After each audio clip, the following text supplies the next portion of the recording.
I think 2 solid months of use is probably a good time to give this bad boy a review. Come on.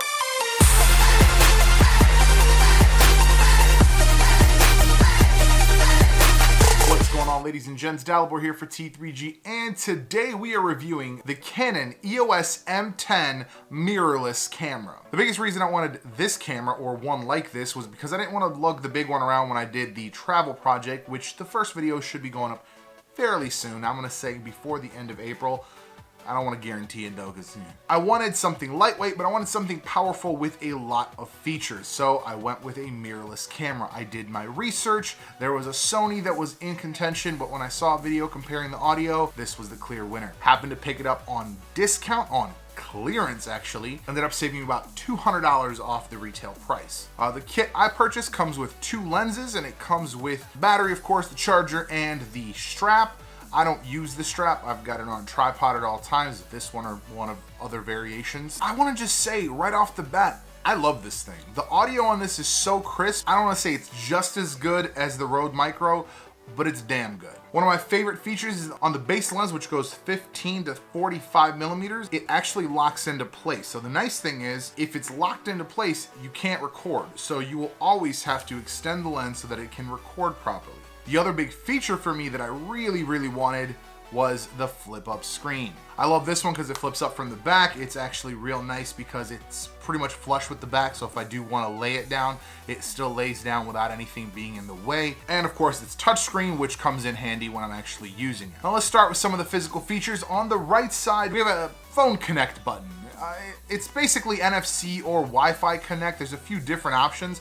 I tried for quite a while to get it working with my phone, never could figure it out. Figured I'd just give up the ghost and let that feature die. I don't know if it's something with the camera, I don't know if I'm not setting it up right, but after about 15 different attempts, I decided to just give up. On the top, of course, we have our record button, we have our shutter button. Around the shutter button, we have our selector dial. It's horizontal on the DSLRs, but it's basically how you adjust your ISO, all your other settings like that, specifically if you don't want to use the touchscreen. Then next to that, we have our mode selector. We have auto, which is a pretty solid auto mode, honestly. I do switch it over into manual on certain occasions depending on what kind of video I want to shoot, but for the most part I do use auto since I do vlog with it. When I went on the first stop of the 50-in-7 project, I did use manual mode for several shots just to get a specific look so that I could have much more control. And on the far end of the top, we have the flash. It's actually very well concealed, and it's accessible via one single button. Pops up right away as soon as you push the button, and then you actually have to fold it back in manual. Really nice. I haven't used it. I've been mostly shooting outside during the day for photos,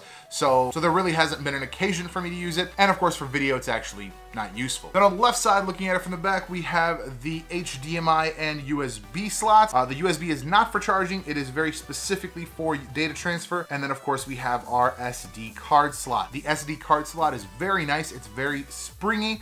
It pops in and out without any trouble. Then on the back, we have our menu button, our standard feature buttons, controls, things like that, info menu, set, etc., flash control, things like that. Very common stuff, especially to the Canon. Now normally I would do a sample of video and audio, but you can actually hop over to our vlogs channel. All the most recent vlogs have been done with this camera, and most footage from all the travel series, which will be, like I said, going up soon, will actually be with this camera. This is the whole purpose of me buying it. I want to say one of my favorite things about this camera is it starts shooting super quickly. So you unlock the lens, you hit the power, you hit the record button, and you're up and going within a few seconds at most. I have rarely missed a shot due to the camera not starting up quickly enough. That was an issue with my old vlogging cameras, and it has stopped being an issue with this. The kit did also come with a 55 to 200 millimeter lens. I have actually had no chance to use this lens. It is extremely large, especially when compared to the mirrorless body. It's a very small body in comparison to the size of the lens. I'm actually not comfortable with the lens on there. I feel like it might break off just because it's so big and it's so heavy, but I will make sure to bring it with me on the next travel trip because I do want to make sure to utilize as many tools as I can for that project. Image quality on this camera is extremely good. I really enjoy it for data daily use. The only thing I will be getting for it is a stabilizer. That's really the only thing I'm missing. I think the built-in digital stabilization is pretty good, but I do of course want something more for a physical fix. Overall, I'd have to say this is by far my favorite vlogging camera. Now, I have not used very many high-end vlogging cameras, so this is the highest end vlogging camera I've used. But if you are in the market for something affordable, something high powered, but not quite a DSLR, this is definitely a great way to go. I know there's a huge move over to Sony with a lot of vloggers, a lot of big names are moving over to Sony just for the fact that they've got 4K. Some models have some optical stabilization built in. I mean, I really can't argue with this optical stabilization, but I'm still at a point where I don't believe that 4K is quite ready for the mass market. I really don't think people are watching 4K as much as the marketing campaigns would want us to believe. That's all I've got for this review, folks. Appreciate you for watching. Make sure you check out our 1 Minute Wednesday. We've got our gaming videos Friday, streams on Thursdays and Fridays, and of course back here on next Monday for another tech video. Thanks again for watching. I will see you next time.